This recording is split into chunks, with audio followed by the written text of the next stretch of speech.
जीवन में आम बहुत लोक को जानी आपण भी एमती बहुत लोक को जानी जी तक जीवन में असफल हो जाए निराश हो जाइए जो माने यह स्वीकार कर कि जीवन में द्वारा कौन कार्य हो पार ना ए दुनियार कौन कार्य से माने योग्य नुहति किंतु एमती हो न था संसार रे एमती किछि नाही जहाँ योग्य न हो पारे एमती कौन शब्द नाही जहाँ मंत्रर भाग न हो पारे एमती कौन जड़ीबूटी नाही जहाँ औषध न हो पारे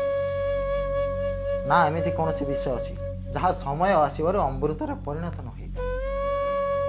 निजर भावना ही ताकू अयोग्य बनाई देते एथिपाई निजको जानतु